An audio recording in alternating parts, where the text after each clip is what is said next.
I need help, guys. I need RC boat intervention, man. I'm sitting here. I've got so many cool builds coming up. I'm talking like I got the 49-inch Aeromarine Donzi twin mono build coming up. I've got that 58-inch Express Craft catamaran coming up. That's going to be a triple motor build. And I've got the Raider M40 twin build coming up. That's going to get twin 56 millimeter motors in it. And I just went through all three of those boats and I ordered all the rest of the parts I need. They're sitting in the hall, every single part, ready to go for fresh builds. And, what am I doing? I'm on eBay, 2 a.m. looking at these cheap, $100 plastic boats. Oh man, that's cool. I can get this thing. I can put this in there, put that in there, and, I just can't help myself, so it's all part of the fun, but, yeah, so this thing popped up on eBay. And, of course, I'd never seen it before. And I typed it in YouTube like I always do when I find a new boat. And there's a couple videos of this thing. There's actually one dude on there who is running one of these, and has it pretty hopped up. He just did a motor and ESC swap, and it looks pretty good.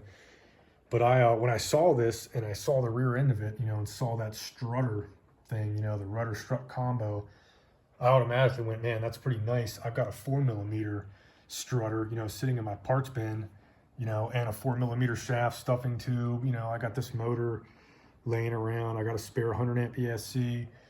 I can do something with this, and have some adjustability with it and be able to, kind of tune it and get what I want out of it.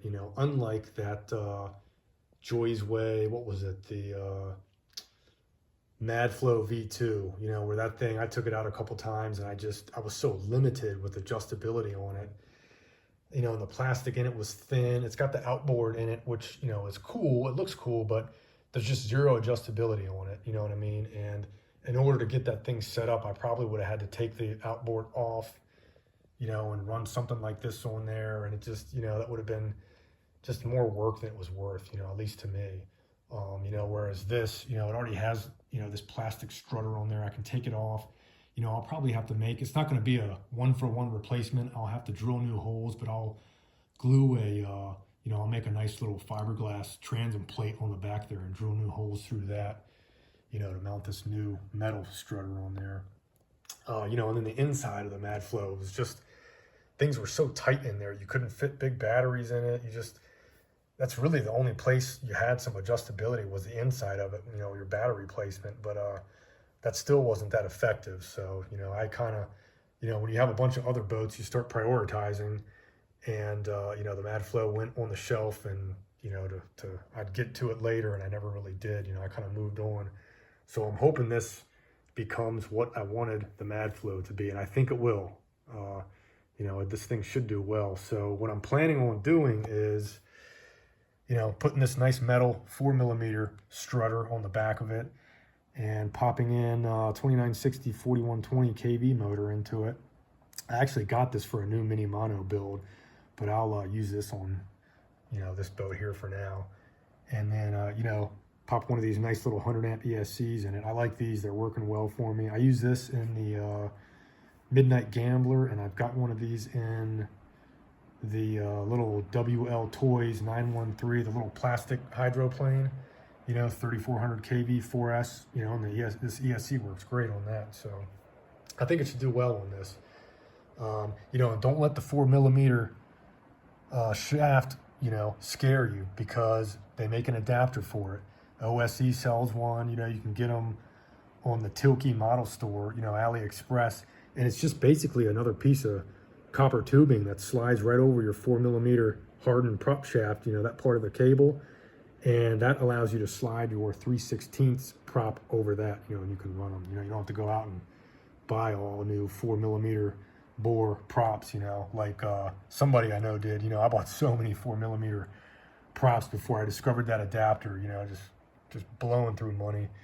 But oh well, live and learn. It's all in good fun. But anyway, let's get the hatch off of this thing and have a look inside.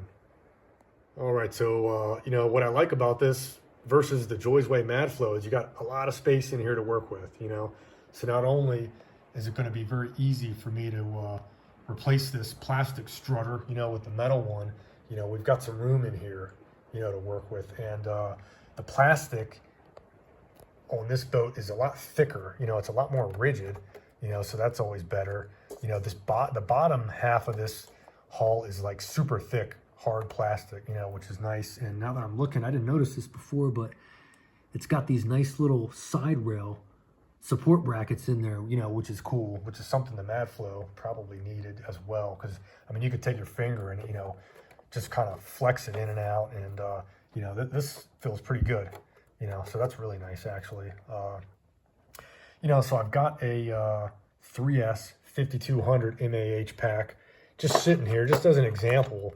You know, there is no way, you know, the Madflow, I could fit like a 1800 4S pack in, and it was so tight up front, you know, there's just no room in that boat to do much. But, you know, with this here, you got, I mean, you know, this will probably fit in here. I might have to, you know, do a little adjusting on the hatch.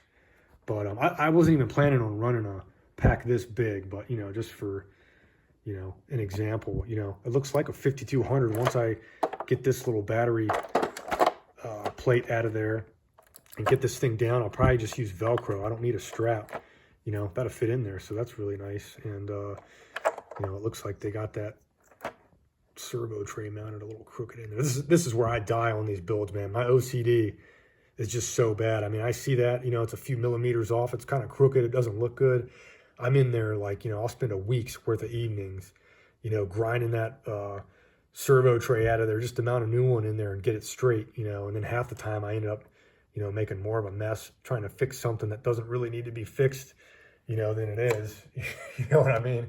I just, man, I'm such a stickler for that stuff. But anyways, you know, so all these new parts, you know, the ESC will go in the same spot this little 20 amp ESC is in. My receiver will probably go in the same spot. You know, the servo will be in the same spot. You run your battery here, you might be able to slide it up. You know, so you got some room in here to work, you know, to kind of make some changes, and you'll have the adjustability of the new metal strutter. And, you know, now that I'm thinking about it, one thing, I'm not sure if the rocket motors have, I think they do, but I could be wrong. This MSQ motor has 2 mounting hole patterns. I don't remember off the top of my head if it's 16 millimeter spacing, and then you got the wider 19 millimeter. But it's nice that it has the smaller spacing, because you can fit it on some of these stock mounts. You know, this is a really small motor mount, you know, but it's nice you can still get a, you know, a nice 29, 28 millimeter motor into that mount. I might have to Dremel some of that plastic out around there, but, you know, that's not a big deal. And hang on a second, let me get this battery out of here. But, yeah, you know, so this won't take much work at all, you know. Pop that motor in there, get the, you know, replace the stuffing tube and shaft, and get that new strutter on there. And, you know, this should be a pretty fun boat. You know, 3S on 4120 kV. I think it'd be a great little, you know, fast boat, you know, but we'll see. But, yeah, that's it. Just something fun, you know, just kind of a random find. And this is going to be a little side quest build. I'll do this, you know, here real quick, and I'll try to get this thing out as soon as I can. And then I'll get back on, you know, what I should be working on, these nice, you know, fiberglass, you know, crazy builds, you know, but always in good fun.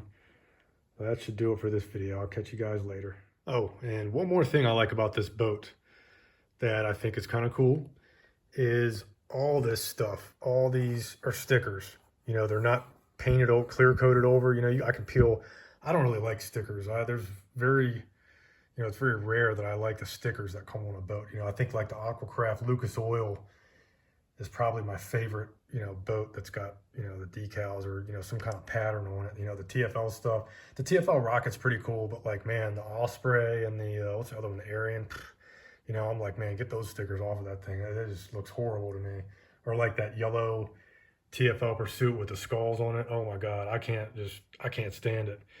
But, you know, and even like these stickers, it's kind of cheap, makes it look like a toy. I mean, this is a cheap plastic toy, but, you know, I can peel, you know, that's painted blue, you know, and everything else is white, but I can peel all this off and, you know, leave it bare, you know, nice and blank, you know, or I can put my own stickers on it and make it look, you know, kind of cooler. So that's just, I forgot to mention that, you know, that's kind of one, I like that, man. That's cool to me, you know, so, Yeah, I'll probably be ripping these stickers off here, probably right after I turn this camera off.